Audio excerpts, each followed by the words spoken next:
What is up, everybody? My name's James from Zaynomics Gaming. Thank you so much for tuning in to my channel. Today, I will be going over the TWAB that was released yesterday by Bungie. I will go over this with you guys, so let's jump right into the video. Sticking around. As we have mentioned in the past, we are moving to make seasonal content stick around longer to reduce the amount of FOMO, otherwise known as fear of missing out in Destiny 2. Our goal is to help players experience narrative beats and activities even if they have started playing later after the season has ended. Here's a look at what's sticking around from the season of the hunt until the end of year 4. Story missions will be able to be launched from a node in the director. Rathborn hunts. Adored quests will continue to be available. Crow's vendor screen on Tangled Shore, Hawkmoon exotic quest and master activity, seasonal seal and warden title.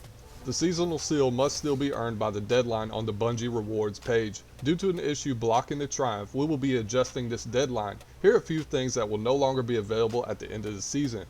Crow's bounties, messages from the field, seasonal artifact, and the season pass. Shifting to keep more of this content around after the season ended has created some weirdness for the season of the hunt, which was initially designed assuming the old model. This is why Crow was still hanging around in Spider's lair right after being unceremoniously kicked out earlier in the season. You may see other anomalies involving Crow in Season 13 as he'll be moving to a new destination while also remaining on the Tangled Shore to enable Season of the Hunt content tied to his inventory. Season 13 should avoid these rough edges as its content has been designed from the outset to remain throughout year 4. That makes sense. Umbral Engrams are back. They're pretty insane. Back in 2020, Season of Arrivals introduced a new feature called Umbral Engrams, which allowed Guardians to focus rewards to the type of weapons and armor rolls they most desired. The system was well received by the community, so we decided to do a little tuning and bring them back for Season 13 as well as future seasons in Year 4.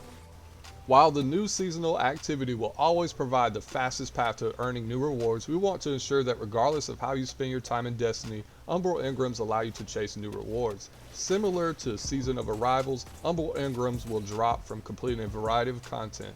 We have pared back the number of activities they will drop from so you can focus on the following activities if you are looking to farm some Umbral Engrams: patrols, strikes, Crucible, Gambit, The Ordeal, public events, Blind Whale, Nightmare hunts, Exo challenges, Empire hunts, and new seasonal activity. Note that Umbral Engrams also have a chance to drop from defeating enemies anywhere in the game, so even if you're not grinding a list of activities and playlists, you'll still be earning some Umbral Engrams. You may notice fewer Umbral Engrams sitting in your inventory than before. While it was fun to watch Umbral Engrams rain down on players in Season 11, the drop rates were higher than expected, and so we're rebalancing the drop rate. There will be a short quest to show players how to use the new Prismatic Recaster. Read more about this below to focus Umbral Engrams. This quest is account-wide, so you only have to do it one time. The Prismatic Recaster. The Prismatic Recaster returns as a kiosk with the capability to change Umbral Engrams into focused Umbral Engrams, which contains a smaller loot table. Because Umbral Engrams are here to stay, the new Recaster will have different pages for each season, and you will be able to focus engrams to the season of your choice. Once you have used the Prismatic Recaster to focus your engram, you will still need to take it to the Umbral Decoder to claim your new reward. Note, Season of the Hunt's Rathborn Rewards will not be featured on the Prismatic Recaster in Season 13 because players can still use the Rathborn lure to chase specific weapons and rolls.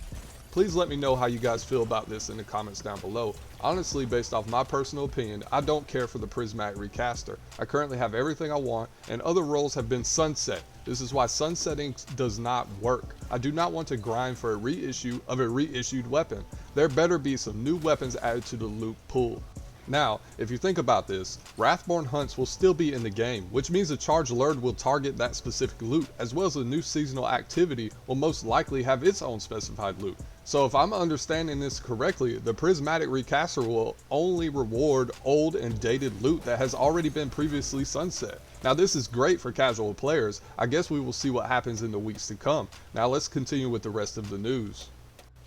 Prismatic Lens. We have a new way to unlock different focusing options for your Umbral Engrams through a new reward called Prismatic Lenses. A Prismatic Lens will unlock a new focusing option so you can target a narrower collection of gear, target specific armor stats. you'll be able to earn prismatic lenses by doing various activities in the game, and you can track your progress towards unlocking lenses at the Prismatic Recaster. We don't want to spoil everything though, so we will let you discover how to start earning these in Season 13. Let me know what your thoughts are on these guys in the comments down below.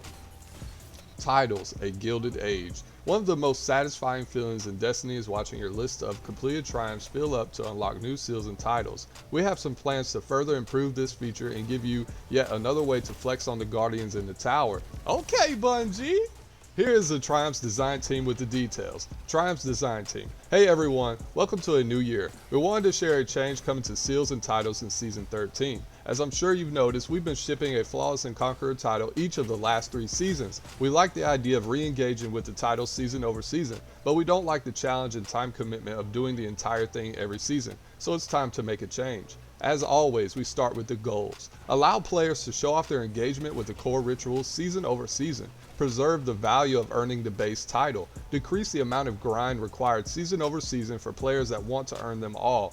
Starting with Season 13, if a player has completed the seal for one of our core ritual titles, Unbroken, Dredgen, Flawless, and Conqueror, players will have a series of additional seasonal objectives to gild that title. What are your thoughts on this topic? Please leave me a comment down below.